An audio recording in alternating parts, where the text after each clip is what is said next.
Good evening, and thank you for watching. My name is Nathan Brown. I cover the House of Representatives for the Arizona Capitol Times, and I'll be the moderator for this evening's debate. The Citizens Clean Election Commission is the sponsor for this event. As the state's voter education agency, Clean Elections hosts debates so voters have the opportunity to hear directly from the candidates, ask questions on the issues that matter most to them, and vote informed. Candidates that have a contested primary election have been invited to participate in this debate. Candidates that have opted into the Clean Elections Clean Funding Program are required to participate, while traditional candidates are invited and encouraged to attend. Please note, when voting in a primary election, voters are choosing between candidates of the same political party, so their preferred nominee may advance to the general election. As the moderator, I will ensure candidates have the opportunity to engage directly with their respective opponents. The questions that will be asked this evening are coming directly from voters. Leading up to the debates, Clean Elections conducted outreach to voters across the state, asking for questions for the candidates. Additionally, Clean Elections surveyed voters to learn what issues are important to them. This survey data, along with input from the experienced journalists at the Arizona Capitol Times, Arizona Agenda, and Green Valley News, and Sahuarita Sun, have been utilized to guide the discussion so it best serves voters. Of course, we want to hear directly from you, the voters. So, voters that are watching this debate live, you can submit a question at any time by email at debates@kc-a.com. That's debates@kc-a.com. By text to 480-808-1814. That's 480-808-1814. And by phone by calling 480-937-1253. Again, that's 480-937-1253. Please specify if your question is for a specific candidate or for all the candidates. We screen questions for clarity to eliminate duplications, speeches, or personal attacks on candidates. The debate is scheduled for an hour and a half, so we may not get to all audience questions, but we will do our best. Candidates, you will have 1 minute for your opening and closing statements and 2 minutes for your responses to voter questions. We encourage an open exchange of dialogue between opponents. If you feel the need to respond to another candidate's comments, you may do so. I may limit responses for time management purposes, and we remind the candidates and the audience that this is a respectful, courteous, and professional environment. Our goal tonight is to connect candidates and voters so our electorate may vote informed. And tonight we'll be hearing from the 5 Democratic candidates for the Legislative District 12 House seats. They are Patricia Contreras, Sam Wong, Ajlan Kurdoglu, Stacey Travers, and Paul Weick. The order in which the candidates will speak has been determined by alphabetical order by last name. And we'll start with that. All right, Ms. Contreras, you ready for opening statement? Certainly. Thank you, Nathan, and thank you, Clean Elections Commission, for hosting this debate. My name is Patty Contreras. I recently retired from the city of Phoenix, where I provided programs and services to residents through the Parks and Recreation and the Human Services departments. I was a public servant for over 31 years, and I want to continue my public service as your state representative. I have owned a home in this district for over 30 years. I'm a product of Arizona Public Schools, including 2 of our state universities. My family has been in Arizona since before it was a state, since the early 1900s. I truly love Arizona for its diversity. It has a diverse population, the diverse climate, and its diverse and unique plants and animals. I have the time, the energy, and the desire to move this state forward. Thank you, and I look forward to this debate.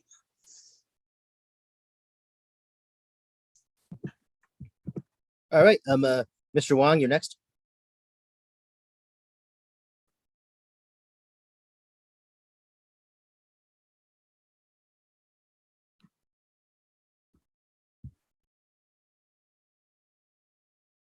Can you let Sam know that he's on mute, please?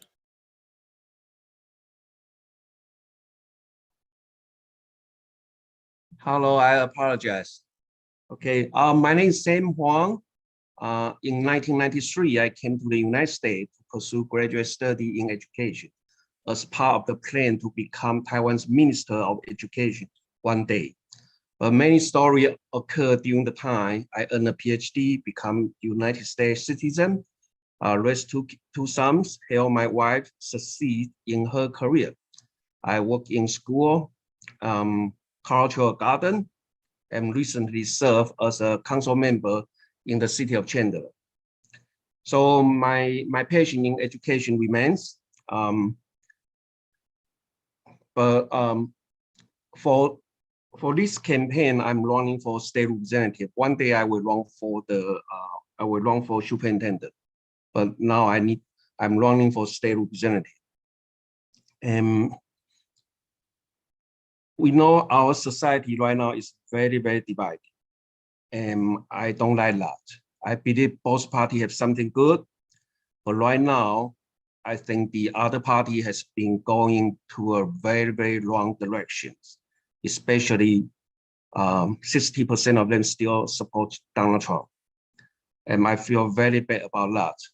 I think our society should be filled with love, with patience, and as to run for a politician should be dedicate themselves on how to improve our society and the quality of life. So I only have 1 minute. I will talking more about my platform and other priorities later. Thank you. All right, thank you. Mr. Kudoglu, it's your turn. Thank you. Good evening, all. Thank you to Arizona Clean Elections Commissions for this chance. My name is Ajlan Kurdolu. You can call me AJ, and I'm running for Arizona State House in our District 12. I'm an immigrant and a proud first-generation American. I came to our beautiful state after college for my graduate studies. Following that, I fell in love with the state, with its people, its nature, even its dry heat. I started my small business here. I found the love of my life here. She's a public school teacher, just amazing. We purchased our home. I realized my American dream here in this community. And I'm running so that everyone in our community, in our neighborhoods will have the same chance, maybe easier time to realize their own by working to make their lives better every single day. And I do believe that so much of our success comes through the community that we live in. The support that we provide to our schools, the support that we give to our small businesses, and in the places that we call home. I'm running for state legislature so that we can build community through quality investments in quality education, affordable housing, and in local and small businesses. I'm running to make every day a little bit brighter for you and for all Arizonans. Thank you. All right, thank you. And Ms. Travers, you're up.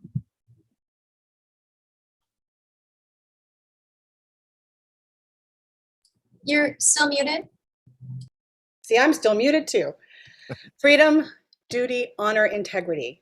Those are the things that I fought for in the United States Army overseas, promoting the ideals that we feel are honorable and should be transgressed throughout the world.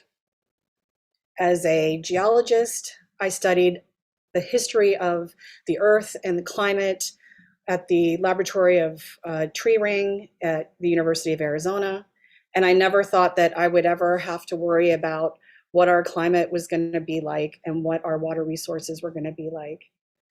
As a mom to 2 girls, 4 and 8, I never thought that I would ever lose access to a quality public school education that I had access to that my girls now need. It's for these things that I decided to run and to be your state legislator. It's unbelievable to me and unconscionable that we are losing this democracy and these freedoms, that they are being taken away. And I'm here to tell you that with skin in the game, I will fight as your legislator to make sure that we hold these rights, responsibilities, duty, and integrity and bring it back into the state legislature. Thank you for your time. All right, thank you. And Mr. White, it's your turn.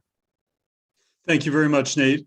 Here in Arizona, our rights are currently under a sustained attack, whether it is by underfunding our public education system, attacking our abortion rights, or LGBTQ rights. The current Republican majority in the legislature and the governor's office are moving the state backwards. My name is Paul Weick, and I'm running because I can help Arizona move forward.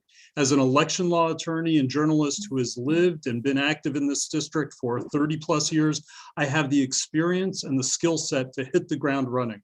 I know our election system from many different perspectives. It is secure, safe, accurate. We need to make voting easier, not taking away options based on big lies. That's called voter suppression.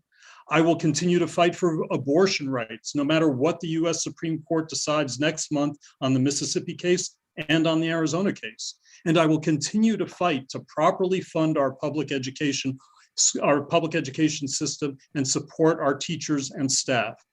Like public education is a key to educating our children and keeping our state strong, voting rights are the key to every other right.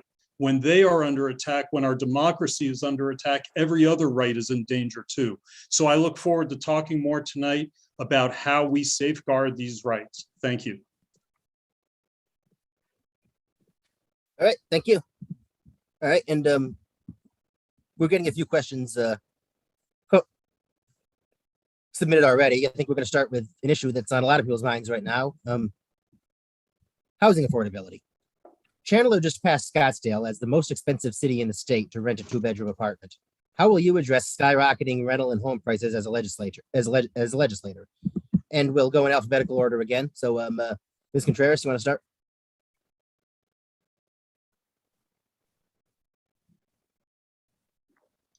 Thank you. Yes, housing is definitely getting beyond the means of a lot of our residents, and that's a shame. When I bought my house 30 years ago, you know, what did I spend, like $90,000 on it? And you know, the neighbors just up the street recently sold the same house, well, a little bit bigger, for, I don't know, it's close to 700,000. So there's no way that on a middle income salary that people can afford a house. Even more so our teachers and others who are needing housing in these neighborhoods. It's definitely something that we need to take a look at, how we can make housing more affordable, how we can help people to get into houses. I know one of my concerns, I worked with City of Phoenix for over 30 years, and I ran senior centers. And right now I'm hearing that seniors are getting priced out of their homes, their rental homes. They're on limited incomes, and that's something that we really need to take a look at. How can we assist them, or how can we work with the process so that we're just not continually raising the rents every few months and making it unaffordable for folks. So I would definitely want to take a look at that. The state has a rule right now where the individual cities can't do any kind of price control. And I think that's something that needs to be addressed, that maybe give the cities back the opportunity to take a look at how they can work as individual cities to work on the problem, versus having the state mandate that prices can't be addressed. Thank you. All right, thank you. Mr. Huang, what do you think? Yes, thank you. About affordable housing. Well, house is a supply and demand thing. And right now we know housing prices are very expensive right now. And mainly I believe it was because of the inflation. And it will soon, when the inflation stop or will slow down, the housing price will be slowed down. And when we're talking about affordable, we need to ask one question: affordable to who? Affordable to poor people or affordable to middle people?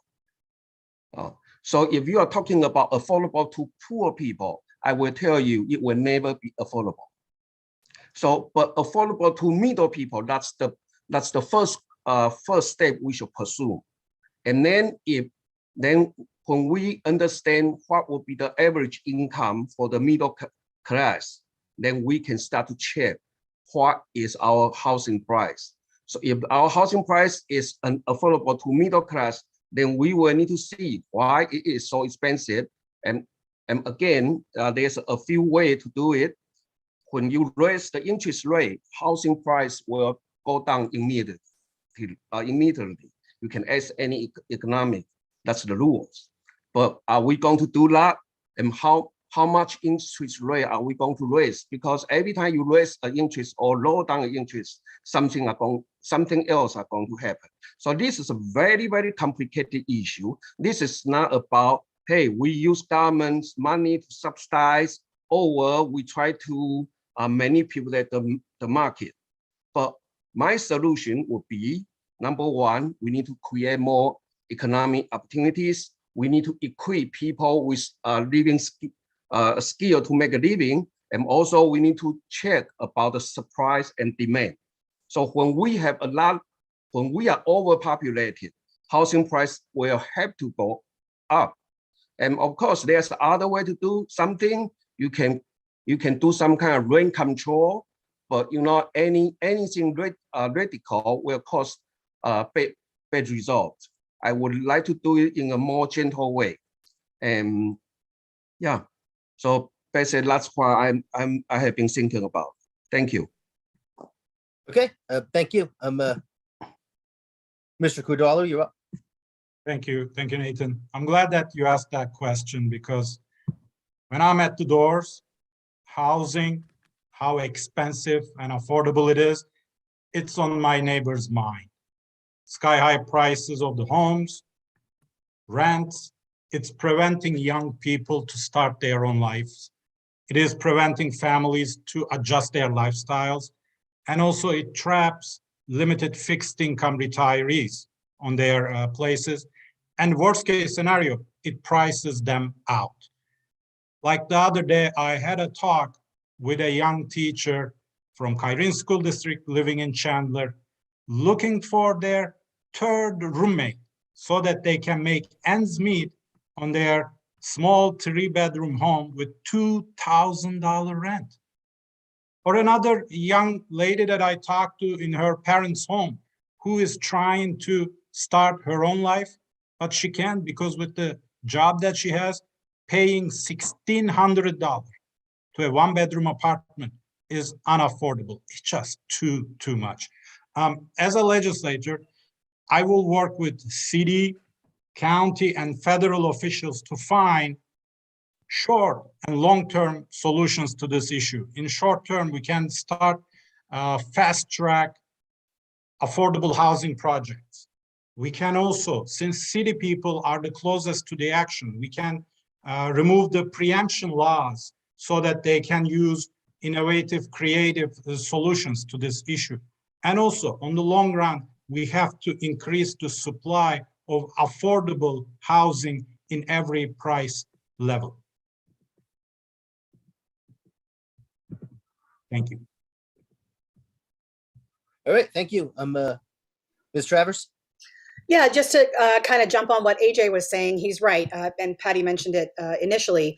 We need to get rid of these preemptive laws that the legislature has created that prohibits city councils from actually determining what their own, rent controls and sort of determine their own fate. The second thing is we need to put more money into the housing trust fund to help with other solutions like rental programs if we can help renters. And we also need to find a way to regulate predatory investors. I mean, I think part of the largest problem that we've had recently with this huge expansion of housing is that a lot of people are coming in from out of state. They have a lot of money, they can pay cash.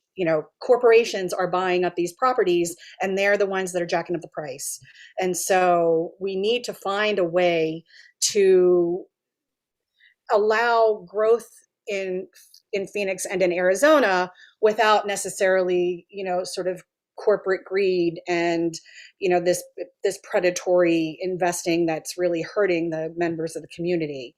And again, it's going to have to be done in solution. It's something that the state can try to help fix, but it really is a city issue more than anything. And so we need to keep those lines of communication open with, various, whether it's the Arizona Department of Housing, whether it's City Council.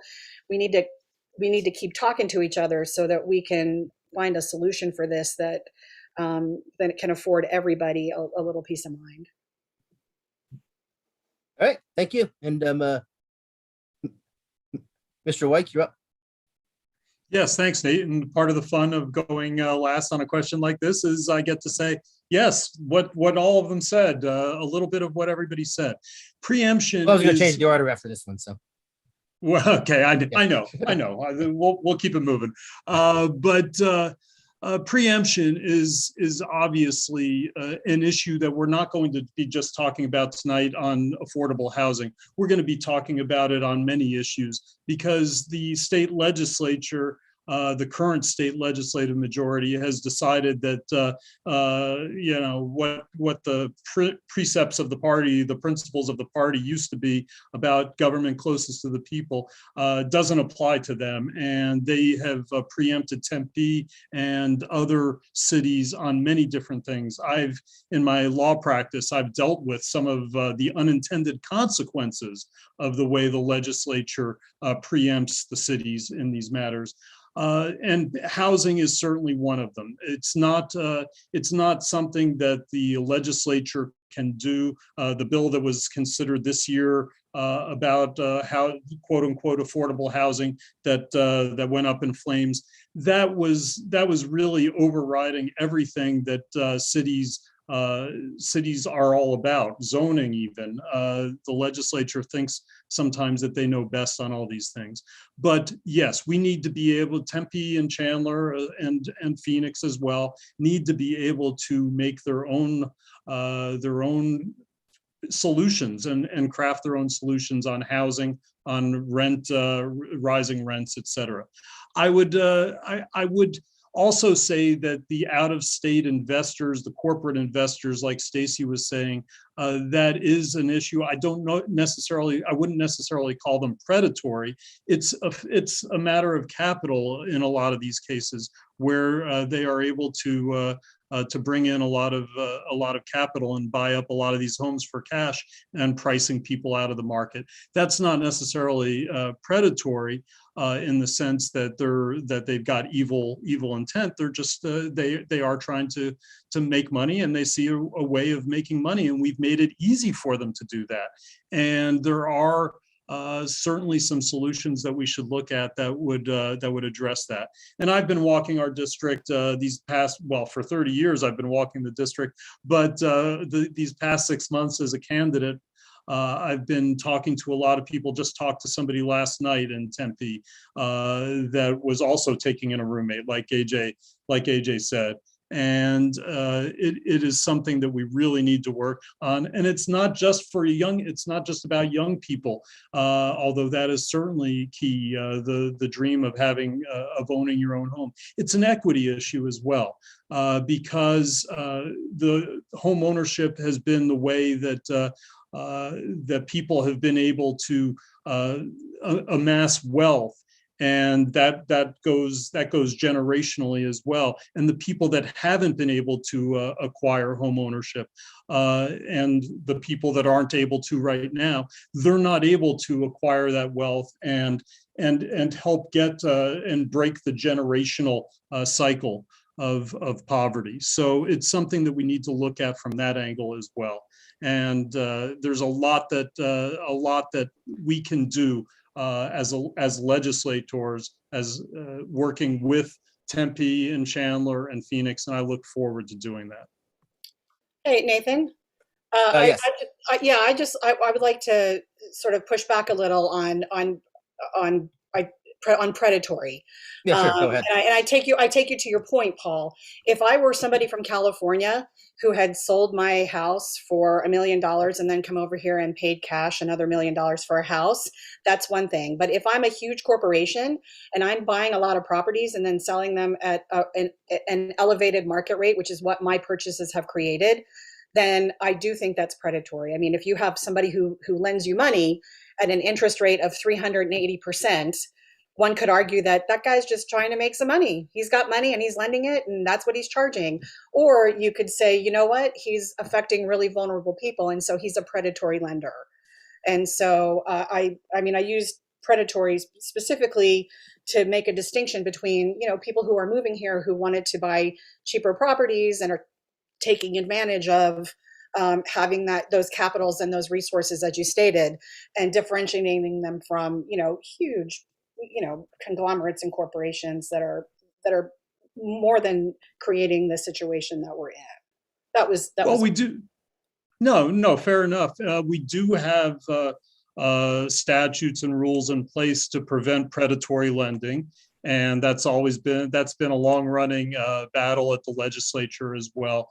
And to the extent that out-of-state companies are coming in and are acting like predators in that sense, yes, that can be regulated at the state level, and that's exactly how the state legislature should be addressing it. But just buying the houses at a lower price and then selling them at a higher price is free enterprise, and I wouldn't necessarily define that as predatory. If they're the ones that are creating those market conditions, then well, that is we have to move on. That is, you and I can have that discussion really. at another time. Not really. That's called free. Excuse me, is this the format we are doing? Yeah, I saw everybody only got 1 minute. Yeah, I'm sorry to jump in. I wanted to give each a chance to respond to each other, but we should probably move on to the next topic. So this next question is for everybody. The Supreme Court has indicated that it might overturn Roe v. Wade. What steps will you take as a legislator if that happens? And do you support access to abortion in Arizona? Ms. Contreras, we'll start with you.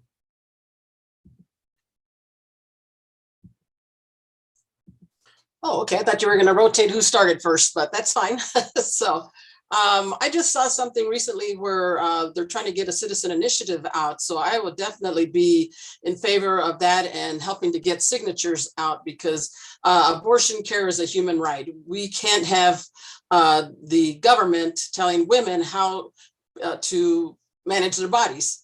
I was at the Planned Parenthood rally on Saturday, and some of the women that were up there speaking had such stories, heart-wrenching stories that they told. And mainly it was that some of them were ready to have their babies, and they had given them names, but the fetus was not viable. So they had to, abort that fetus. And, abortion is healthcare. We need to make sure that it continues to stay that way. We can't be forcing women to have children because of some draconian laws that think that women have to just be barefoot and pregnant. I don't see the state legislature helping out with kids care. I don't see them helping out with daycare subsidies. I don't see them helping out with fully funding our public schools. How about providing maternity care and prenatal care? So all of those things need to be in place, for a better society to help our women. So I really think as a state legislature, I would support, Roe v. Wade and continue that. And if this initiative goes through, definitely I'll be out there hitting the streets and getting signatures to make sure that women have that right to autonomy on their own bodies. All right, Mr. Wong, what do you think?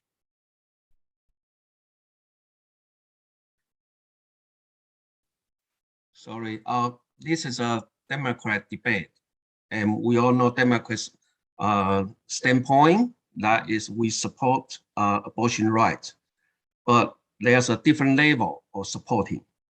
Are you supporting women can just have abortion anytime, or are you going to set up some kind of limitation? And personally, I'm a moderate. Well, we all treasure life. I don't want to get into pro-life, pro-choice argument, because that will never end. And that's why our society is so divided right now.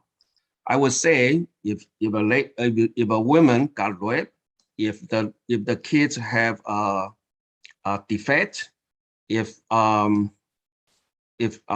maybe 2 months or 4 or 6 weeks under, I would support it. But if that's already over 3 months, I don't think I'm going to support the abortion, because you can already feel the life already. Yeah. So I understand on the other side, the conservative, they think life begins at the time of inception. I don't know if I can buy into the argument or not. I don't know. But I just want to use a more moderate approach. That is, yes, I'll support abortion, but under certain condition. Thank you. I believe my 1 minute is 2 minutes. Okay, thank you. Okay. All right, Mr. Cordoli, you're next. Thank you. Let me start by saying this. Abortion is healthcare, and legislature and the government has no business to say or dictate people to have or not to have a child, and when and where to start or not to start a family. And since this Supreme Court leak happened, on my daily canvases, this issue jumped to the front. Our neighbors are worried about losing their reproductive rights, their bodily autonomy, and they are also worried about losing other rights down the road. They are terrified, and this is not an exaggeration. As a legislature, I will fight hard to repeal the antiquated laws that we have and the new one that just passed a few weeks ago at Arizona. And also, I'm looking forward to work with legislators such as Senator Tehran, Representative Hernandez, and Salmon. They are working on this issue tirelessly for many years now, and I'm looking forward to support their work at the state legislature. Okay, all right, Ms. Travers. I had to have an abortion. I delivered a child stillborn at 6 months. I spent 2.5 months in the hospital with my second pregnancy and had my uterus ripped in half with my third. It is not an easy decision to make. It is not an easy decision to have. Nobody should be regulating what I can and can't do with my body. Roe versus Wade is settled law. We cannot go back. As a legislator, I would repeal HB 1164. I would help to repeal the 1901 law that criminalizes abortion.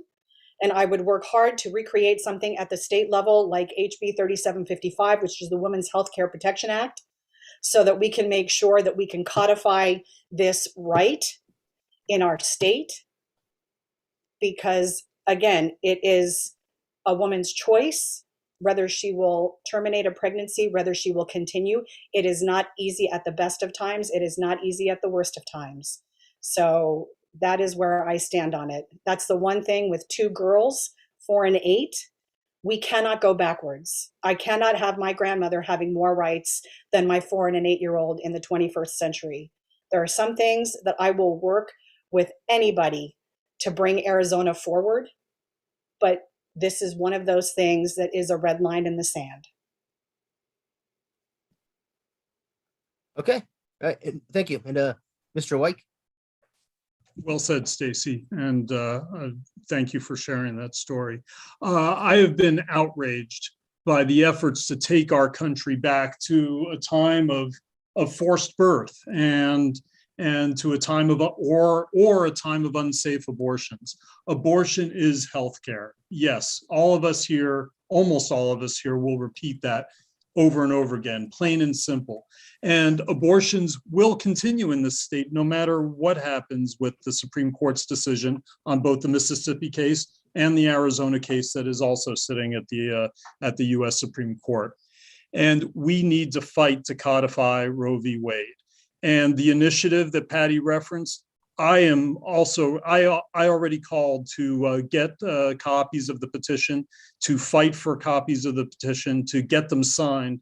And I have always been a fighter for the right to have an abortion and for abortion as healthcare and protecting that right. Every individual has a fundamental right to reproductive freedom. And I'm particularly outraged. And as Stacy mentioned, I also have 2 girls. I'm particularly outraged that there is no exception in the new Arizona law for rape. My family has been impacted in the past by sexual assault, and for those who would take our country back to a time when, even in that awful circumstance, that there would be a forced birth, is just something that I'm not going to permit either. And I will fight, and I will fight on this issue as well. All right, thank you. And the next question is about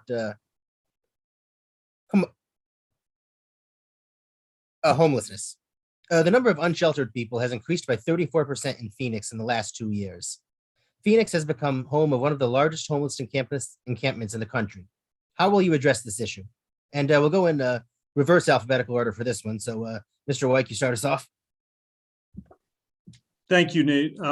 This is again a very difficult issue, especially at the state level. And there are funds that are available in the state budget. We have the budget surplus right now. There are funds that can be provided to cities. I don't think that the state should be imposing upon the cities. And again, preemption comes to the forefront. Tempe right now is working on new ways of trying to reach people who are experiencing homelessness. And that is something that the legislature, the state government needs to get out of the way on and let the state do. So I'm in favor of working with our cities here in this district, Tempe, Chandler, and Phoenix, and making sure that that they are permitted and that we are doing what we need to do at the state level to permit the cities to address this issue.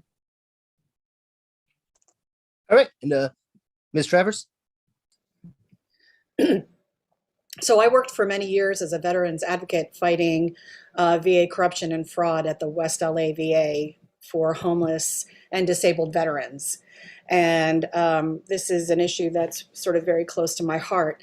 And I found that one of the biggest hurdles that we faced was the support services that homeless people needed was always inadequate, not just financially, but also physically. One of the largest problems that we had was, if we did offer services, how do these homeless people access those services? If you have to go to site A and then go all the way to site B and then back to site C in order to get any kind of help, it sometimes felt a little insurmountable, especially since there's inadequate funding to allow those resources to stay open all night or to be able to accommodate how the homeless population behaves. So I agree with Paul that, this is not necessarily a state issue, but it's something that we definitely, again, you'll find this thread throughout all of our answers. Each answer isn't in a bubble. We all need to work together, whether it's education, homelessness, housing affordability, or any of the other topics that we're going to talk about tonight. The key is to make sure that we have those lines of communication open with these other entities, whether it's city council, if education, if it's school board, so that, we can continue to create this dialogue where we are trying to solve problems together and not off in our own corners trying to do it alone. So my answer would be, to create more funding so that we can create more resources in place, talking to city councils to see what we can do, and then educating that homeless population that, we're not adversaries. We are genuinely trying to help, and that also needs to create this circle of trust, which is also something that is very, that is going to take time to do. And once we have that dialogue and that trust in place, hopefully the finance and the legislation can follow, and we can start to address some of this issue. All right, thank you. Mr. Cordello? Thank you. Homelessness, we all see it in our communities. We all see it through our social circles. It is a grave and expanding societal problem caused by unaffordable and limited housing, income inequality, and lack of appropriate healthcare. Having a roof over their head is the most and basic essential need which one will like to have so that they can get out of this crisis. And on this one, we should have two-pronged approach, I would like to say.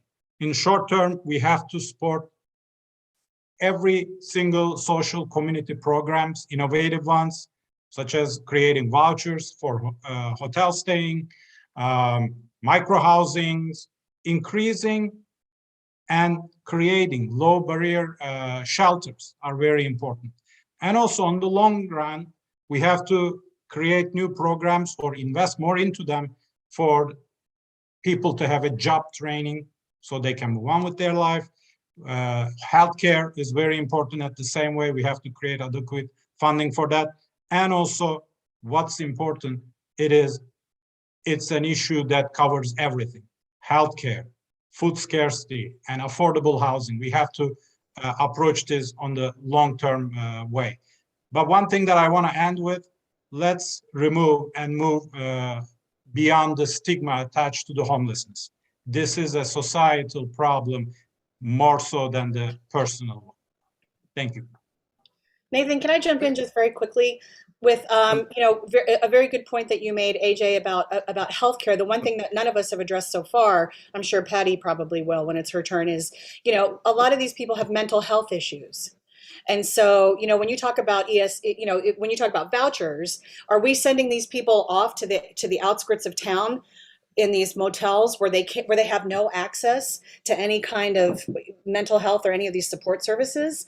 So that's something that we also need to kind of take a look at and acknowledge that, while we do have a growing population of homelessness who are, could be professionals who are just living in their cars, we also have a huge population that have, mental health issues, and we need to find a way to address that besides just shipping them out further out into the desert where they can't get what they need. Thanks. Sorry about that, Nathan. No problem. All right, Mr. Huang, it's your turn. Yes, the homeless issue is definitely a state issue. It's definitely a city issue, and it's solvable. And I want to remind everybody and the audience why we have homeless people. If you take a close look, you will see most of the homeless population are not local. They are actually from outside. And why do they come from outside? Because our economy is becoming better, because we have more resource so they are attracted to come to us. If you go to California, if you go to New York City, they have the largest homeless population. Why? Because they are rich. And so when we see homeless phenomena, we should have a mixed feeling. Number one, it means we are becoming richer. But number two, we also see a lot of very undesirable situation. The homeless people nobody take care of them, and so on. Yeah. I want to say this issue related to affordable housing, and the federal government, the state, the city, every city have some kind of Section 8 program, which provide almost very low rent, subsidize heavily on the rent. Just use Chandler as example. Chandler has about 300 houses to provide to Section 8 applicants. And every year, only about 12 turnover. And I found out there's one major issue. When some people get in the program, they can renew it every year and get the first priority. I think this policy is terrible because that create a very long waiting list. And some people, once you get in the first year, you can stay there. If they want, they can stay there almost forever because they have no incentive to get independent. Although they do need to renew it every year. And our government, the state, the federal, the city, all put a lot of money trying to make housing affordable, trying to solve homeless issue, but we have been doing in a wrong way. This is the point I want to make, and very few candidates or politicians raise this issue. We have been doing it wrong. The resource is limited. No, say you're over your time, so like if you could please, if I'll Yeah, give you, I'll I'll give you a few more really seconds. If we controlling could the wrap it up. time right now. What? I didn't see really control of the time. Yeah, but thank you. Yeah. All right, Ms. Contreras. Yeah, there really is no good solution here, right? Because there's so many different aspects of homelessness. Some people are mentally ill. Some people are on drugs. Some people are just have lost their houses because of their inflation or their rent and all. So what needs to happen is our wraparound services so that we can address each of those people experiencing homelessness, in a fashion that gives them services at where they're at. Do they need mental health issues, or do they have mental health issues that they need to have addressed? Do they have drug addiction issues that need to be addressed? Is it just a matter of getting a job or finding a job that they can afford housing in?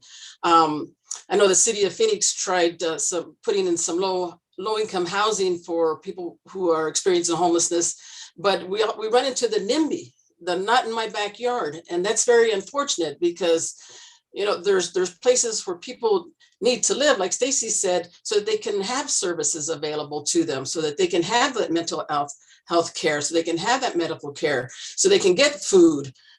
So there's just a lot of things. I used to work, well, I volunteered actually at the homeless shelter when we had it before, down in downtown Phoenix. And there were kids with families and parents that were trying to get back on their feet. It was fun in the sense that I was able to give them something, some sort of respite for that night. My volunteer job was to go and play with the kids and keep them busy while the parents went and got other services from the caseworkers. But it shouldn't need to be that way. I mean, how can we help these people? Like Paul said, it's more of a local issue. I think the state can help with some funding. The federal government can help with some funding, but we run into this NIMBY, not in my backyard, all the time because people don't want to have a housing unit of people who are homeless. Well, you don't want the homeless either. So how are we going to fix that? So, so we really need to take a look at wraparound services, social work, mental health care, drug addiction care, finding them job services so that they can get jobs, low-income housing or housing that's affordable housing. So there's just a lot of issues that, it really is such a social justice issue with this population that we really, really need to address. I'm sorry to interrupt, but you're over your time too. So if you could kind of okay, thank you. Make it okay. All right. That's I'm sorry to keep interrupting, but we've got a lot of questions being submitted and not a lot of time, so I want to make sure we get to as many of the audience submitted questions as possible. All right. So for this next one, we'll start in the middle. We'll start with you, Mr. Kurdalu. Arizona is facing a continued teacher shortage, and many of our public schools remain deeply underfunded. What is the first step you will take as a legislator to address the issue?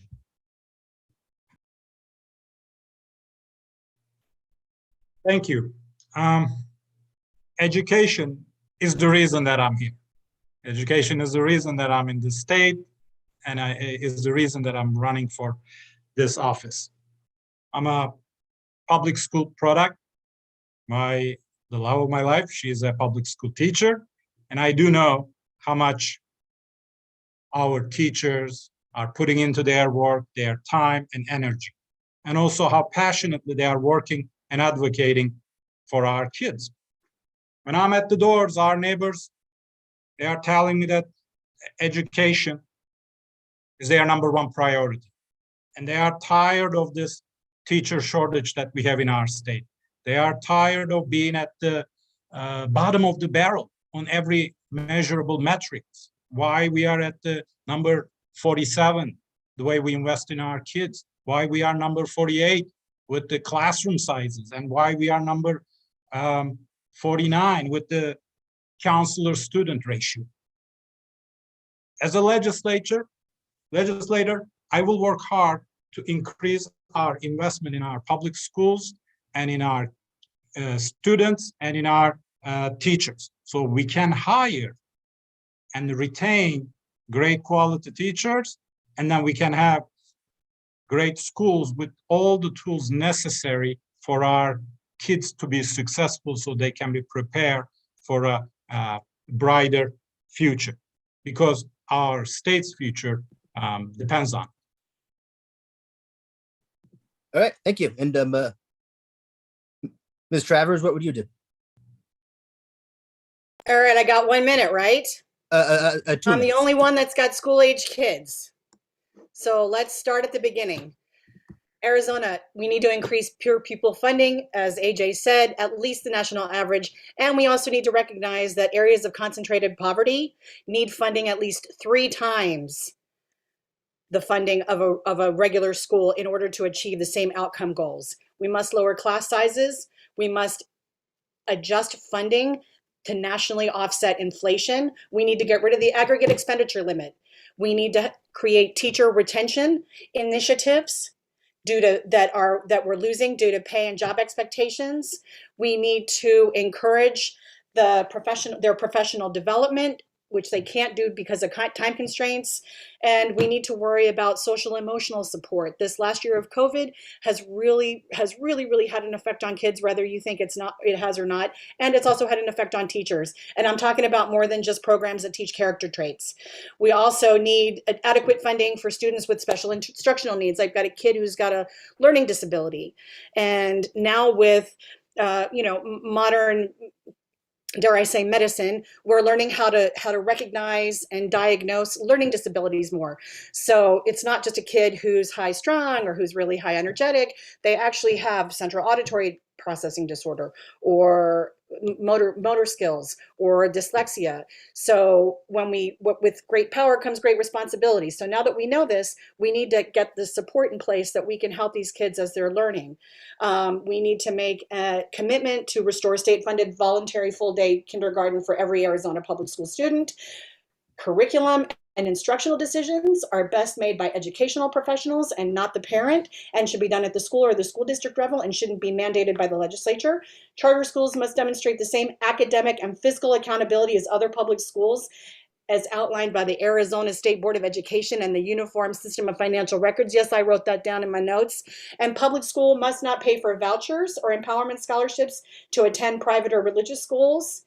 And public funds must not be diverted from public education directly or indirectly by means of school tuition organization. Tax structure must be reformed to meet adequate resources that meet the obligations of the state.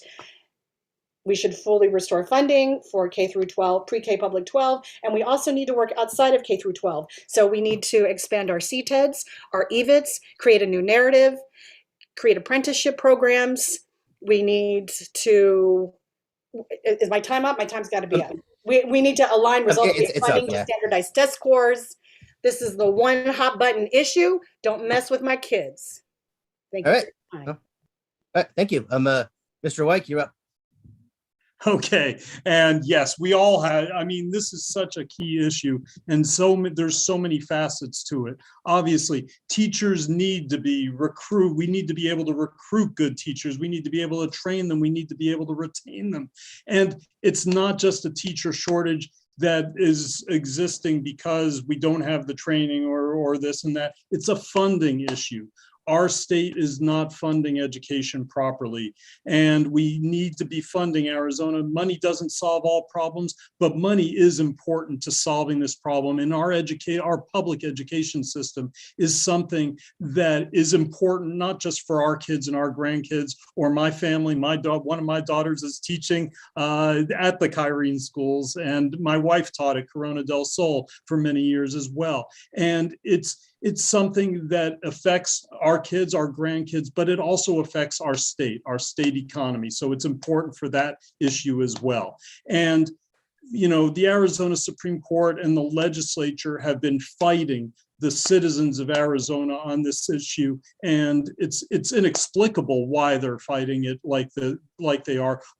Our legislature cut so much funding after the recession, and they've only restored just a little bit of it. And the body blows to Prop 208 and to the referendum on the flat tax, the way that the legislature's sucking money is taking money that the citizens said they wanted to dedicate to education. The legislature's taking it out, and also they're attacking it in court separately. And the Supreme Court, the Arizona Supreme Court that our current governor has packed with justices, has dealt vicious body blows, including just this year alone. So we got to keep fighting. We need legislators who will fight and get in there and support funding our public education system. And like Stacy said, we can't be draining it off for vouchers to support private schools. We need our public education system to be the strongest. And that means that our taxpayer dollars need to go to our public education and funding and hiring teachers and retaining them as well, and staff as well at the schools, not just teachers, but the staff too. All right, thank you. Ms. Contreras. So we need to elect people that respect our teachers and our educational system. I was at the Senate chambers when Senator Eugenia Renti called our teachers educational terrorists. I was appalled. I mean, everybody was just like, we couldn't believe it. I was there with the AEA, and it was like we got up and left. That was beyond the pale. I can't even believe that she would say something like that. I have two sisters that are teachers. They are very proud of what they do. I'm very proud of them. They teach kinder and second grade, and they do a great job, but they're not supported. They don't have the funding in their schools. They don't have the counselors in their schools. They don't have psychologists. They don't have the arts. I should preface that with one of my sisters actually moved out of the state because of the pay here in Arizona. So I do only have one sister here in Arizona that teaches, so there's special education. There's all these other items that teachers need to be supported in their classrooms. My sister, I was throwing out some blocks, from the grandkids and all. And she's like, what are you going to do with those? I said, I'll throw them out. She says, I could use those for my classroom. Why should she have to take my junk for her classroom for manipulatives? So it's the schools need to be better funded and teachers need to be better respected. Yes, all the things that everybody else said, we're really low on spending per pupils. There's too many students in the classroom. We have over 2,000 classrooms that don't have qualified teachers, that don't have teachers. We have over 3,600 unqualified people teaching our kids right now. We really need to address this. I'm hoping actually that the state legislature that's behind closed doors right now will do something about this with that surplus that we have. There's a $5.3 billion surplus. Granted, some of that is one-time funding, but some of it is ongoing funding. They could very easily put in some of these things into place so that the teachers would get better pay, would have support staff, can afford bus drivers, can afford nurses. We definitely need to do something. And I would be fighting for my sisters, fighting for my grandkids, and fighting for my nieces and nephews in our public education systems, and all of the students in all of Arizona to get our teachers funded and our schools funded properly. All right, thank you. And Mr. Huang, the same question to you. Thank you. So our topic here is about teacher shortage. I think there's two ways to solve this, to address this issue. Number one is to make teaching a better job. And what do we mean a better job? Of course, you got to raise the salary. When your salary is low compared to other states, then our teacher will go to the state that offer higher salary. Number two, we got to create a culture that's respect the teacher, respect the teaching profession. And it doesn't look like we respect teacher very much right now. And there's also we need to make the school environment it's a better working environment. And how to do that? We got to make the curriculum more clear with a clear goal. So we need to have a core curriculum. We shouldn't just let the curriculum just everywhere. Everything is important. When you're talking of saying everything is important, everything is not important. The school curriculum need to have a focus. So number two about the teacher shortage, I think we got to have more surprise of teachers. We got to increase our capacity of teacher college. ASU, UA, and North Arizona University, they should expand their teacher college. Yeah. So, I also have something nobody raised before. I think teachers' salary should be tax exempt. It's actually like a double testing. The teacher's salary was paid by taxpayers' money, and we are testing their salary. I think that's ridiculous.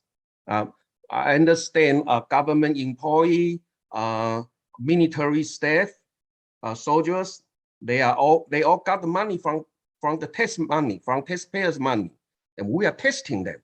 It is double testing, but we need to do it slowly, step by step. I think we can start with teachers. Thank you. All right, thank you. And before we move on to the next question, I just want to thank all of the members of the public who are watching and submitting questions. And to remind you that if you have a question you would like to submit, you can send it by email to debates@kc-a.com. That's debates@kc-a.com. By text at 480-808-1814. That's text 480-808-1814. Or by phone, you can submit a question, 480-937-1253. That's 480-937-1253. All right, and this next question is for all the candidates. We'll start in the middle again with Mr. Kurdalu, if that's all right. If Democrats are still in the minority next year, how will you work across the aisle to get some of your priorities passed?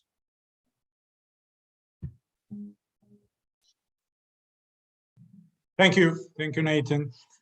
When I'm at the doors, did I mention that I'm going to doors every single day?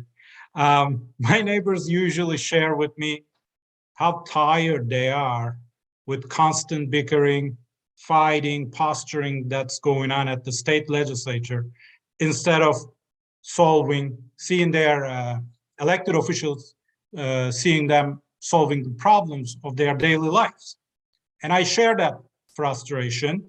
We need hardworking elected officials spending their time and energy to find common sense solutions to our lives so it gets better every single day. And that's what I do on a daily basis. As an immigrant, first generation American, I built my community here from scratch by working, connecting with everyone regardless of their background. As a small business owner, on a daily basis, I work with people regardless of their affiliations and their beliefs. I do that. And I truly believe that as Arizonans, we all want the same thing. We want a safe, happy, healthy life, a better future for our kids. That's what we want for our lifestyle. And together, if we work in a bipartisan way, we can get that. And as a legislature, I will use my experiences, my life experiences, and the qualities that I have to the state legislature to connect and communicate with every single one. All right, thank you. And Ms. Travers? So I find as an Army veteran, I'm able to get into a lot of rooms that a lot of people otherwise wouldn't be able to get into, or have conversations that might not be necessarily entertained. And I'll give you an example. I had a conversation. I walked into a room with somebody who was who was a Trumper, and we walked in, and it was very very civil, and I told him that I was running for office and that I was running as a Democrat. And I think initially he was, not quite sure how to receive that information. And I said, apropos to what AJ was saying, you know what? At the end of the day, I'm just tired. We've got kids. We need to think about our future.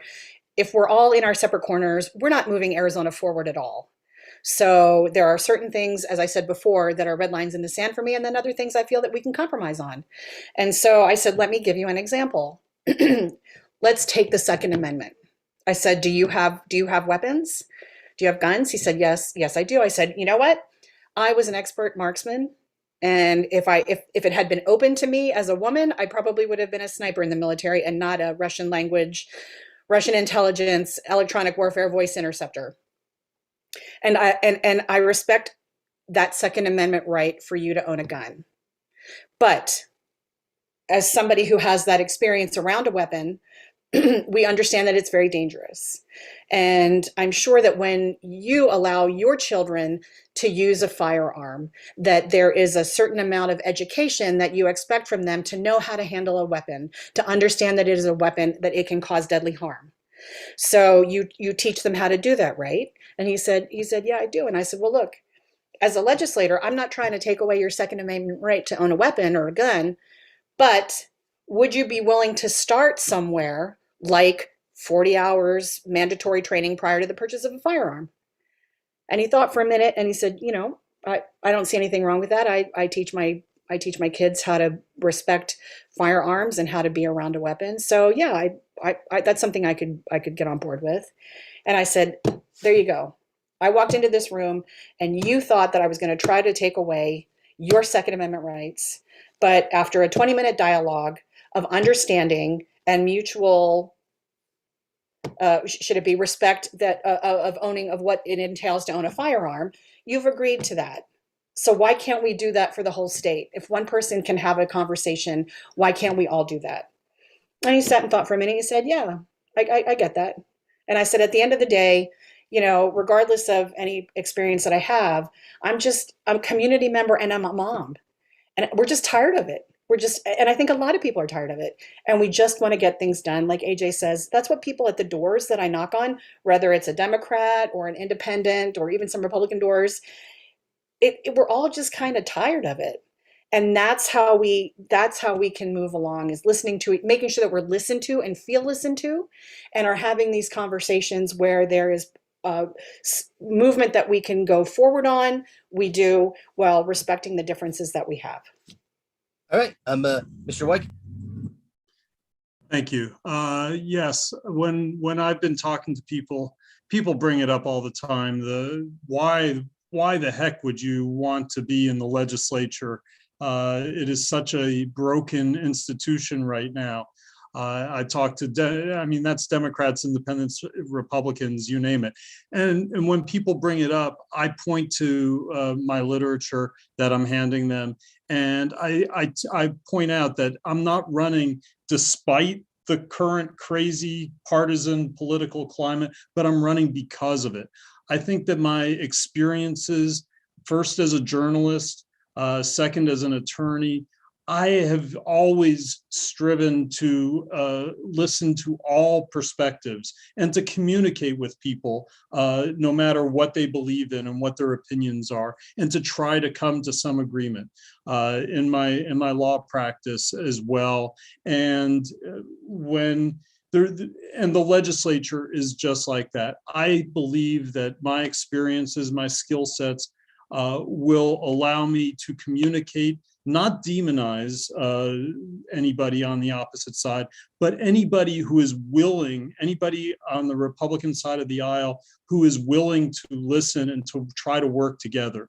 Part of the problem right now in the legislature and over the last several years is that the legislature is not really trying to make good legislation. They're trying to make political points. And that seems to be the only thing that is driving many of the bills that get passed in these last sessions.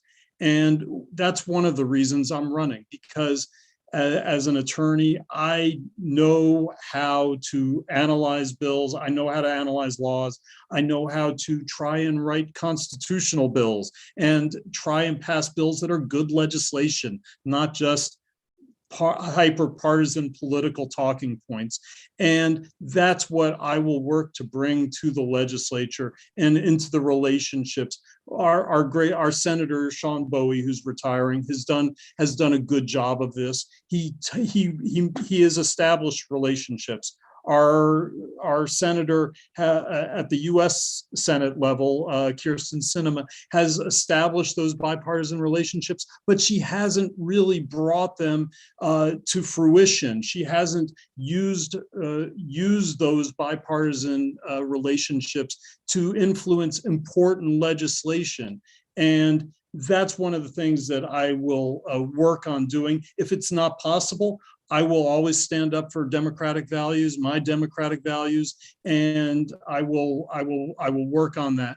But where there is room to bring people of reason along with us on a good piece of legislation, that is what I'll do. And I think that my experiences, my backgrounds will enable me to do that more quickly when I get to the legislature. Okay, and thank you. Ms. Contreras? So yes, the rest of the panel kind of hit on a lot of the problems here, but we need to find common values and common ground with our Republican neighbors and find those common values that we can kind of expand upon. I work with the city of Phoenix, and I ran senior centers, and I worked at a senior center, and you get a full spectrum of people in a senior center. You get the very right wing, you get the very left wing, you get everything in between, and we as staff, myself included, had to kind of negotiate all those things. We had to establish, like Paul said, those relationships with people, regardless of their political positions. But, really just talking to them, finding our common ground, finding out our common values, finding ways that we could work together. Like Paul said, Sean has done a great job of doing that. I would like to follow in his footsteps. Well, in the House, not in the Senate, and and kind of reach out to the other side and try to find those common grounds. Maybe go to lunch, have some coffee. Let's talk about our families. Let's talk about where we're at. Let's talk about what we can do to work together. I had a similar situation like Stacy had with a gentleman in my neighborhood here who was a Marine Corps sharpshooter and trainer, and he wanted to know what my stance was on the 2A. And of course, he was actually very, very open to, training, gun training and registration and all that kind of stuff. He did say that he had one of those big rifles, but, I think we came to an even ground that where we could actually talk to each other and work things out together. And he said, well, he would even vote for me. So I'm glad to hear that. So he's here in my neighborhood, Republican, former Marine. And it's just a matter of, people are so tired of the divisiveness. They're so tired of, the Republicans being hard-nosed on this, the Democrats being hard-nosed on that. We need to work together, come together, find our common ground, find our common humanity, find our common values, and work across the aisle. All right, thank you. And Mr. Huang, what would you do? So there are some fundamental difference between Republican and Democrat, of course. There are some difference is only on perception, not on reality. For example, gun control. I did a questionnaire, an interview on 10 Republican, 10 very conservative people, and 10 very liberal people. I did 1 to 6. 1 would be as free as possible. Number 6 as more control as possible. Most of them choose number 3 or number 4. So they are just talking. So the conservative just say just against any gun control, and the liberal just saying, hey, I'm for gun control. But in reality, they all choose in the middle. So I understand there are some other issue that there's a fundamental difference between the two parties. But on gun control, I don't think in reality they have really much difference. Here, to answer your question about how to work bipartisan and still get things done if the Democrats still become a minority. My four priorities. Number 1, affordable medical service. Everybody need medical service. Everybody. It doesn't matter you are conservative or liberal. It doesn't matter. And United States have the most expensive medical service in the whole world. 300 times more than the same service I can have in Taiwan. 300 times, actually 300 times to 1,000 times. That's my personal experience. I want to save the time. I'm not going to give example right now. And this is solvable. This is solvable because we had too many middlemen. We have too many red tape right in between a patient and the doctor. There's too many. So we can reduce them. And number 2, apply education. In the beginning, I was talking about school curriculum.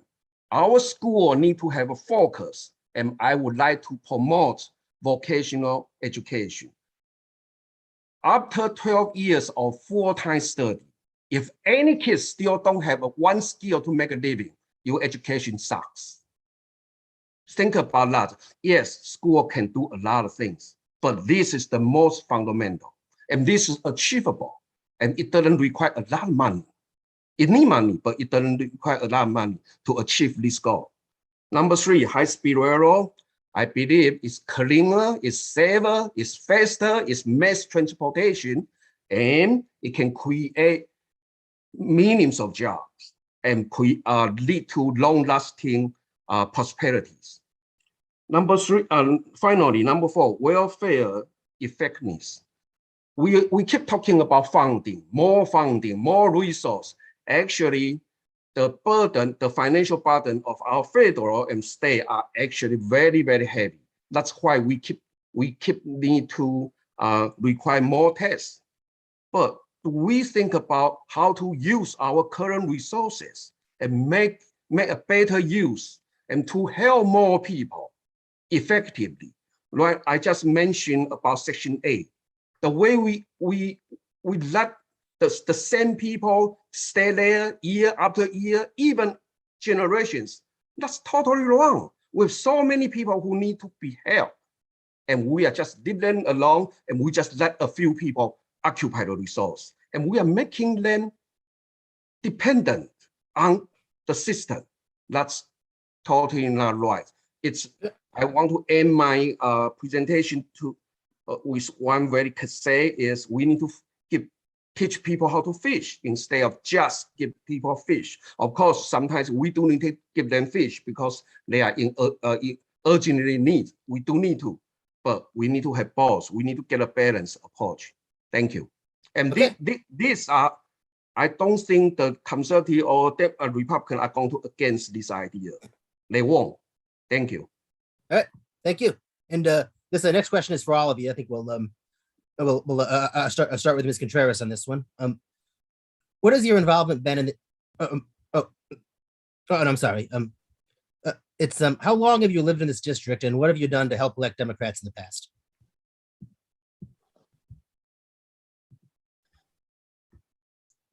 Sorry about that.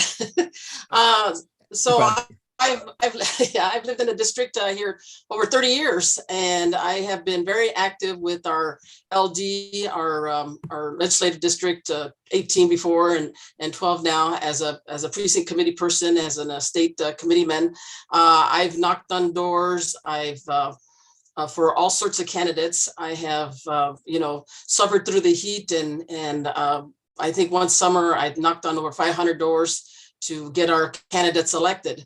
So that's something that I'm very proud of, that I've been working very diligently with our LD to help get our Democratic candidates elected here in this district. I also have worked with the election protection as a volunteer, where I helped people to ensure that they have an opportunity to vote. And I've also worked as a volunteer poll observer.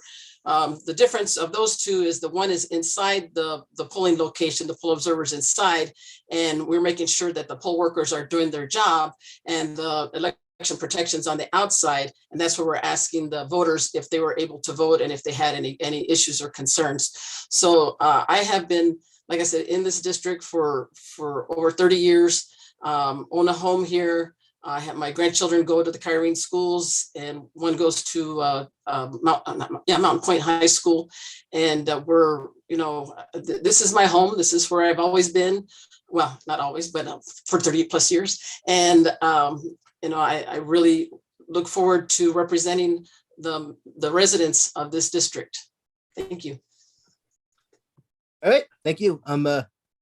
Mr. Huang, you're next.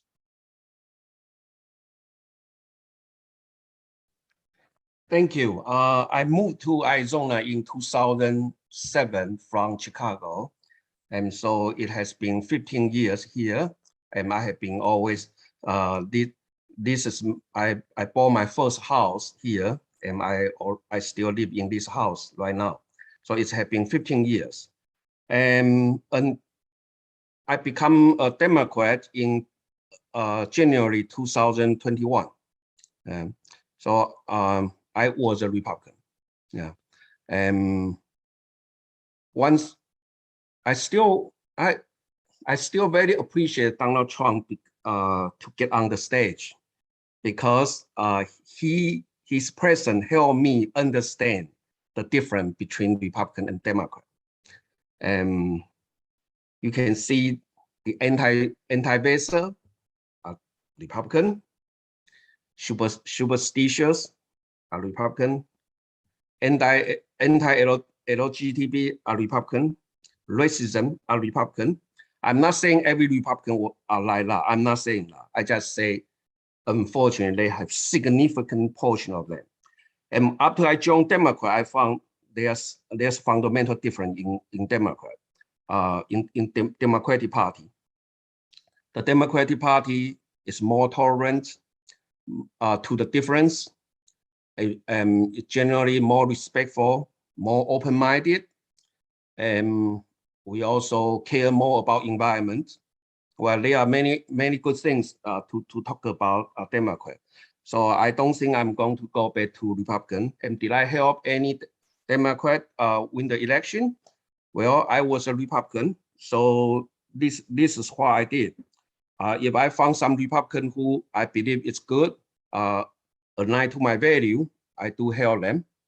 And for the Democrat, I just, stay neutral. That was what I did. So did I really help any Democrat? I don't know. But definitely I help Biden get elected. And I also help Mark Kelly get elected. And Sinema too. Okay. So they are Democrat. So yeah, but I'm still pretty new to Democrat, and I'm looking forward to be more to participate more. So yeah, thank you. I'm sorry that I didn't join in earlier. Thank you. All right, well, thank you. And all right, and Mr. Kurdalu, what's your answer? Thank you, Nathan. I've been in our country and our state for 25 years now. And when you think about it, time flies. And I've been living in my district for 16 years. I like to say that I am halfway through my mortgage. And that's actually the community that I've been doing business for 18 years. And I am a lifelong Democrat. And when I say lifelong, when I took my citizenship oath as soon as I did that, you step out of the room and there are out there tables where you can adjust your social security and also you can register to vote. So since that moment, I am a Democrat. I served in our legislative district locally. I helped and served on the boards in different capacities. I helped legislators to get elected, candidates, and also I collected a lot of signatures for education causes. So these are my credentials for the party, I should say. Thank you. All right, thank you. And Ms. Travers? So I first came to Arizona after I got out of the military. I did my Bachelor of Science degree at the University of Arizona in Tucson, where I did a lot of active Democratic Party things down there. Then I had an opportunity to do postgrad at one of the colleges at Oxford. And so I moved to England. And that's where I met my husband, and that's where I lived for 11 years before returning to the United States. Prior to that, I have lived on every continent. I have lived in Korea. I've lived in Europe, in different parts of the United States. And I have chosen to come back here to Arizona. This is where I'm putting down roots. This is where my family is going to grow, where my girls are going to grow up, where my husband is. And he has come to love it as much as I loved it when I first arrived. Once I got here, I really hit the ground running, and I almost from the first month that I was here, I was involved in the LDL 18 party politics. I too have gone around and gotten petition signatures and knocked on doors for Sean and Jennifer and Mitzi. And I don't really know what else to say, but I am now a proud Arizonan, as a lot of us are. There are a lot of us who are transplants, who love this state, who have made it their home, who still understand the issues that we need to solve here in Arizona because we're here living our lives in the community. And I don't know what else to say to that besides Arizona is one of a kind. All right, thank you. Mr. Wyke? Thank you. I grew up in Tucson, the Democratic hotbed of the state back then. And as a reporter in Tucson, I had the honor of covering and interviewing Democrats and Republicans, and getting to and learning from both of them, from people on either side: Jim Colby, Dennis DeConcini, Mo Udall, Raul Grijalva, back when he was on school board in Tucson, which was a long time ago. And I have lived here in Phoenix in our district for the past 32 years, and I have been involved in our district politics for those 32 years. Back 30 years ago or so, I was the district chair, back when we could hold our meetings in a broom closet. And my wife, she ran for the legislature because it was such a red district at the time that we weren't going to have a Democrat on the ballot. And she was a young teacher, and she said, "I'll do it." She was a trailblazer. She knew that we should not leave blank spots on the ballots. And we started to build up our Democratic base in our district from there. And I've been a PC ever since. I've campaigned for candidate after candidate. I've represented candidates. I've been an observer, an election observer. I've been part of the Arizona Democratic Party's election integrity unit. Right now, I'm a PC team leader for Central Ahwatukee, I believe it is. The names changed. And back when I was the chair of the district, I was also the general counsel for the Maricopa County Democratic Party. The past few years, since our girls have moved out of the house, I've been involved in not only campaigns, not only initiatives and referenda, but I've been involved, our district's liaison on redistricting and helping shape the strategy for the East Valley in redistricting to make districts as competitive as possible in the East Valley. So in that respect, I've been very active and reporting regularly to our LD18 then it was LD18 Democrats, and helping shape a valley, a region-wide unit.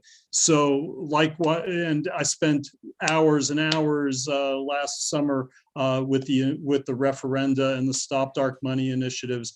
I've hosted live stream telethons, 24-hour telethons, to inform and to motivate people to gather initiative signatures for Stop Dark Money, for the very critical Fair Elections Act, for Healthcare Rising, for the Students Association.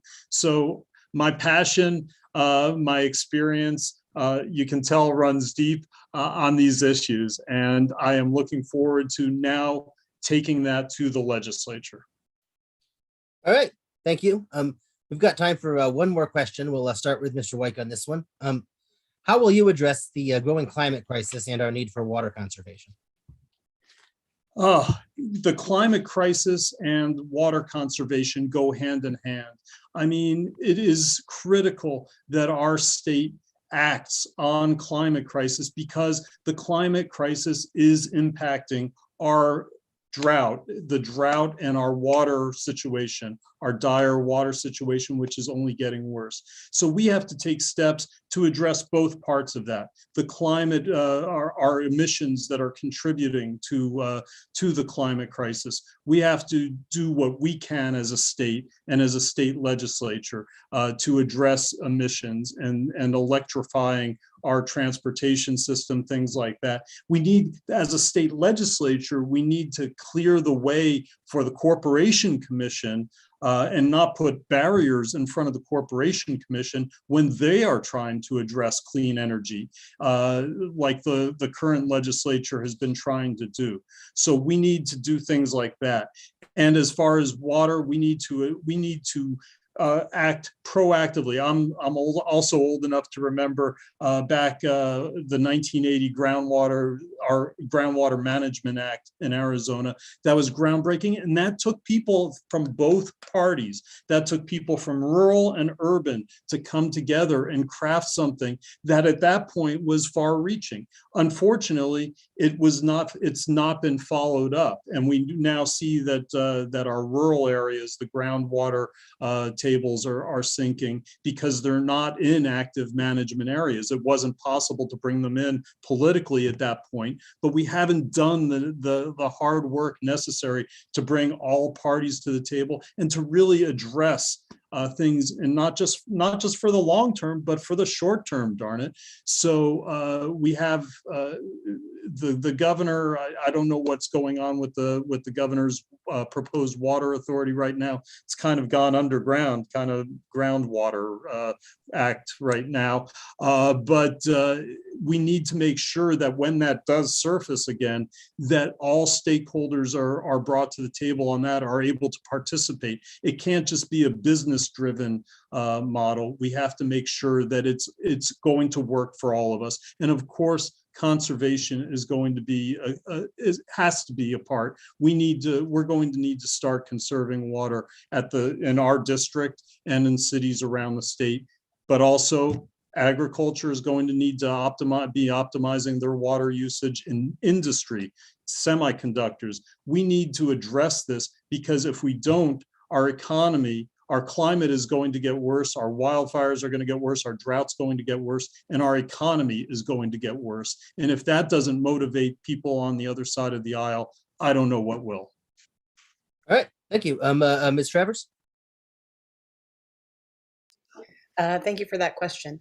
So just to sort of piggyback on what Paul said, yeah, we have to look at this as a two-tier approach. We need to look at short-term being conservation and efficiency. 70% of our water usage is for agriculture. So we need to take a look at that. And we also need to look at it in context of the geopolitical.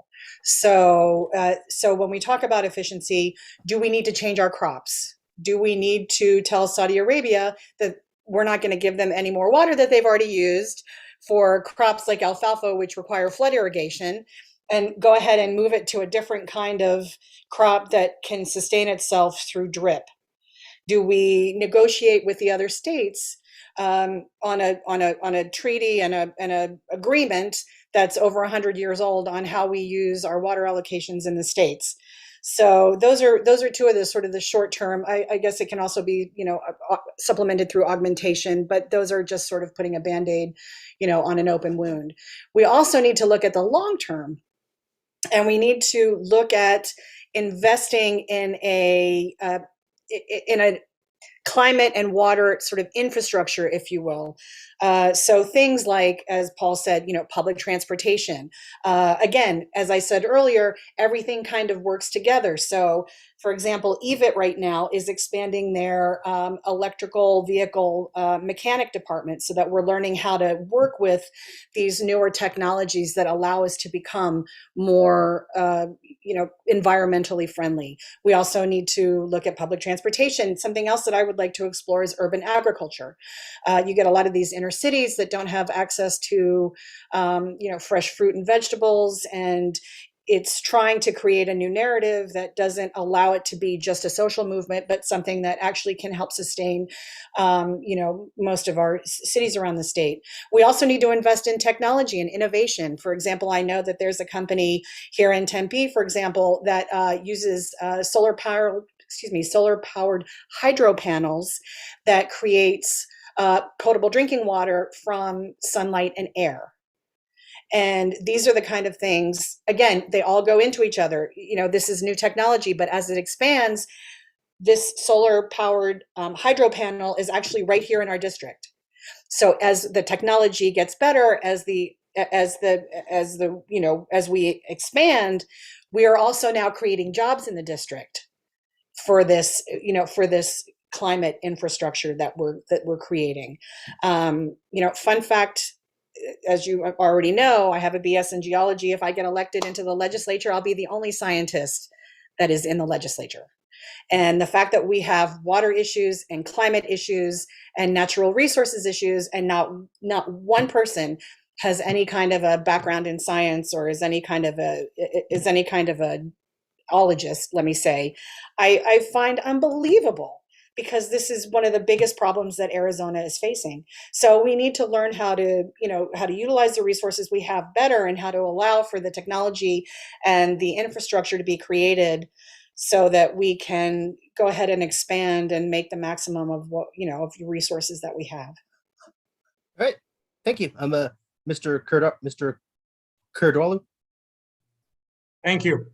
When I'm at the doors listening to my neighbors, climate change and more so the water issue, it's almost daily comes up.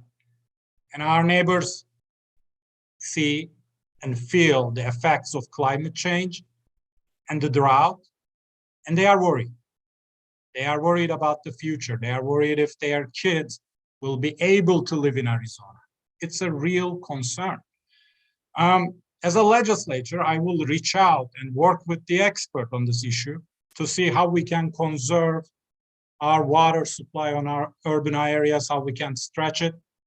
And how we can make sure that we have enough for our growing population, and more so for our farmers and ranchers. And also the one thing that I hear a lot is the large corporations not having accountability on this issue and wasting water. That's something that we have to look into it. And on the climate change area, government always plays a great role by investing in new technology. I will push our local government to go in that way as well, so that it will create new technologies that will be carried away by the private sector. Thank you. All right. Thank you. Mr. Wong. Hi. Number one, as a legislator, we can help create more program to encourage clean energy. And this, of course, we also need to work with federal government and other legislators too. Number two, high-speed railroad is one of my priority. If we have less people doing long-distance driving, we can definitely reduce the use of gasoline. and it will be significant. Number three, we will need to use our education to promote, to teach people, our kids, for our next generation to have a different lifestyle. American culture is very wasteful, very, very wasteful. And if we can everyone just reduce 10% of the waste, that would be very, very significant. Yeah. Number four, as a legislator, we definitely need to working closely with water board and other environmental NGOs, and they probably are going to have better idea than we have. What we need to do is to listen and then working with them. So that's what I'm offering. Thank you. All right, thank you. Ms. Contreras.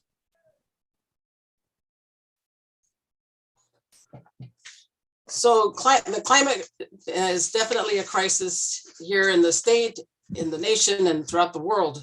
And we need to do something to address that.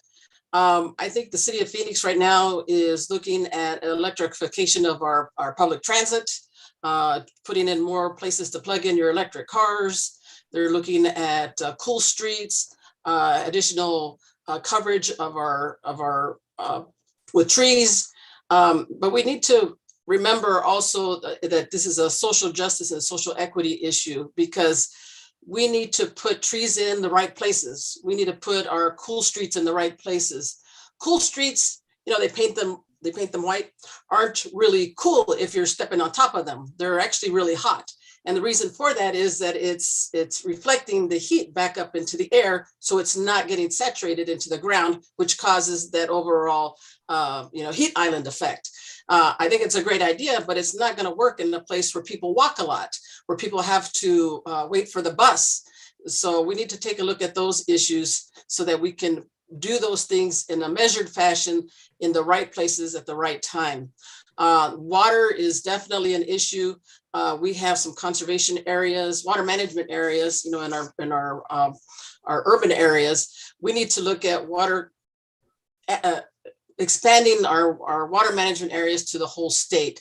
And that is to measure how much water we have, who's pumping it out, and how long we can sustain that. Right now, people, if you own land, you can stick a pump in there, take out all the water, and so be it. We don't know how much water is in that aquifer. We run the risk of drying up some of our lakes and rivers if we don't manage those aquifers and that pumping. And I think Stacy mentioned the big corporations about coming in. Well, I don't know if anybody did, coming in and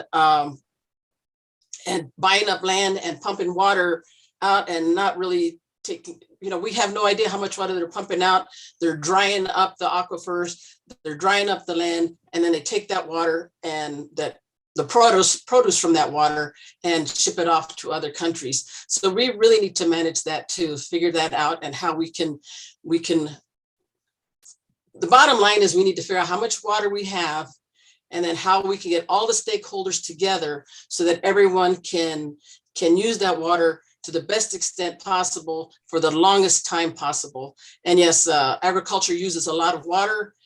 There might be some practices that they could do to better sustain their crops with lower amounts of water. I grew up in Yuma, right in the middle of an agricultural area, and Yuma's pretty hot, and they would have sprinklers going. Well, to me, I think sprinklers are going to, probably half of that water is going to evaporate into the air. So, maybe more, different types of agricultural water use would need to be put into place so we can sustain ourselves. So measured and careful growth is what we need to do. I think our urban areas have done a good job of conserving water, have done a good job of managing our water, and but it's not going to be there forever. We need to really work towards managing that so we could have water for generations to come. All right, thank you. And well, now it's time for closing statements. So Ms. Contreras, back to you again. Okay, well, thank you, Nathan, and thank you again to the Clean Elections Commission for hosting this debate, and to all the candidates for participating. I'm running to fight for our public schools and to ensure that schools get the funding that they need and teachers are respected. I'm running for House to help seniors. I ran senior programs City Phoenix for the last 25 years, and there are programs and services that they need to age in place so that they can be comfortable and secure in their own homes. I'm running to work on important water infrastructure issues so we can live in the state for generations. I have over 30 years of experience working in government. I have drafted and implemented policies, worked with and collaborated with many different stakeholders. I have experience drafting and managing multi-million-dollar budgets. I mentioned before that I'm retired, and I will dedicate my time and my energy, since I'm retired, to put the best service possible to this district as your state representative. My name is Patty Contreras. My website is contreras4az.com. Please go to my website to volunteer, leave your comments, or donate. I look forward to serving you as your representative for LD12. Well, thank you. Mr. Wan?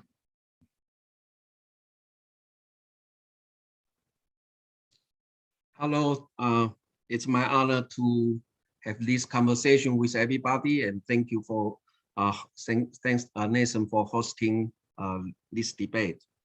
So most people know what they want, and most people know what the issue is there, but do we really understand the issue? And do we really have a plan? What we need is a plan. What we need is something that's achievable, that's doable. Even it may not be easy to do, but we know it's doable. And so my campaign, I don't want to get involved into something that the debate will be endless. I want to focus on something practical and feasible. So my campaign is a very practical plan dedicated to improve social progress, enhance quality of life, and promote long-lasting economic prosperity for Arizona. No economic, no nothing. If you don't have a good economy, you can forget about affordable housing. You can forget about funding for education or on welfare or anything. Economy is number one. So my 4 priority. Number one, nobody mentioned here, and it's not in the question. I was very surprised. Medical service. We have the most expensive medical service in the whole world. How come nobody mentioned it? How come our audience didn't mention it? So we know that it's unaffordable, and we know we can solve that problem. So I do have, Number 2, we keep talking about education. We keep talking about putting more money. Yes, we definitely need to put in more money, but what will be the result? Do you know United States already have the most expensive public school in the whole world? You check the number, we already have it. So before we put in, if we definitely need to put more money, but at the same time, we need to have focus. We need to see the result. And about economy, I offer a high-speed railroad. It's good for environment. It's good for almost everything. Finally, welfare program. I just see the unfairness from my experience as a council member. It's just unfair. This is the first question, first problem we need to solve. And this can be solved at the state level and also at the federal level too. So yeah, my name is Sam Huang. I'm asking for your vote and support for this coming election. And I believe my vision would help change the culture of our Arizona political culture, and that we can have a better future. Thank you very much. All right. Thank you. Mr. Kurdalu, it's your turn. Thank you, Nathan, for this evening. Thank you, Arizona Clean Elections Commission. My name is AJ, and I'm running for Arizona State house. I'm an immigrant. I'm a proud first-generation American. I've been through a 13-year-long emotional, stressful, with ups and downs, but a well worth it immigration journey.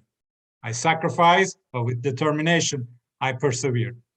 I know the promise of our great country and what it can be. In no other place, in no other country will I have a chance to represent my community at the state legislature as an immigrant. Our country, our state has all the resources to help our neighbors to realize their own dream. And if we all work together to find common sense solution in a bipartisan way, like I did when I came in this country and I built my community from scratch, we can achieve it all. And that is missing from our state legislature. I will bring a unique, inclusive, diverse perspective, a fresh perspective, and a fresh perspective so much so that when you elect me, I will be the very first Turkish American serving in a state legislature, not just in Arizona, but across the whole country. So my name is AJ. I'm running for Arizona State House to make your life a little bit better every single day. And I'm running to represent all of you at the Arizona State Legislature. Thank you. All right, thank you. Ms. Travers? So I'm actually Greek American. My mom's Greek and I was born in Greece. My dad was in the military.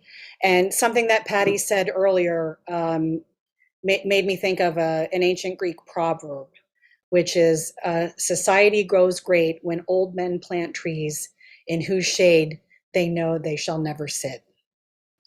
And that's why I'm running, because I'm running for a future, not just in the next 2 years or 5 years or 10 years, but what generations afterwards will have when we are in the legislature creating these laws that have long-term implications. For far too long, we've had people in the legislature who haven't been thinking about that and feels like they don't understand the necessity to actually be and create community.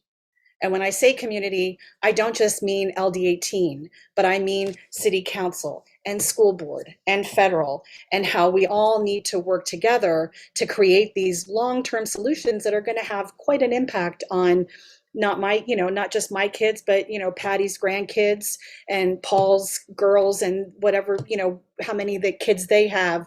And so it's really important that we are forward thinking and that we create community. I'm Stacey Travers. I'm running for House in LD12. You can go to my website, www.traversforaz.com, for more information, or you can, contact us all directly. We'd all love to have further conversations. As interesting as these debates are, they only, touch on one little thing. You only get a minute, and you can't really sort of explore the larger implications of any solutions that you might have. So make sure that you get a hold of us, take a look around. Like Patty said, volunteer, donate. You can find a list of endorsements on my site. And thank you so very much for your time. All right, thank you. And Mr. White, you're up. Thank you, Nate, and thank you to the Clean Elections Commission. Thank you to all you informed voters, millions and millions of informed voters that are watching the debate tonight. You will be the ones that help elect new legislators for LD12. We are at a pivotal moment, and we need to move Arizona forward. My election law, my journalism experience have prepared me to hit the ground running and to lead the fight for voting rights, for abortion rights, for public education, and addressing climate change and our drought response. And because many active Democrats have turned our district, have turned LD12 into one of the strongest groups in the state, we have several good candidates here tonight, and I'd be honored to serve alongside any one of them.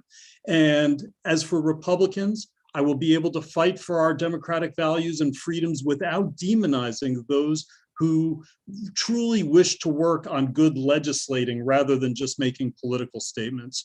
We can't go back to a time of forced births or dangerous abortions where people cannot make their own healthcare decisions. We must move forward to fund our public education system, including our teachers and staff, and without draining taxpayer monies to private schools. My years of Arizona election law experience give us a unique effort, a unique position to strengthen our voting rights and to protect our democracy. I've sat down and had long conversations with Tempe Mayor Corey Woods, other council members, other elected officials. They have determined that I am the candidate to lead the charge on many of these issues and on working with the cities. I hope that you have determined that too, because your endorsement, your vote is the most important. But I hope that you go to paulwhite.com if you want to learn more, volunteer, support in any way. And like Stacy said, let's get involved, talk to us more. I'd be happy to talk.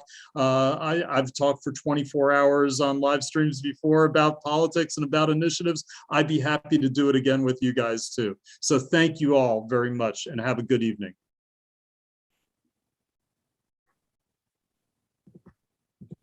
All right, well, thank you. And this concludes our debate. To our candidates, we thank you so much for participating. To the voters, we thank all of you who took the time to watch the debate and inform yourselves before the August 2nd primary election. As a reminder, the voter registration deadline is July 5th and early voting begins July 6th. All registered voters, including independent voters, can participate in the primary. We encourage you to visit azcleanelections.gov for official accurate voting information.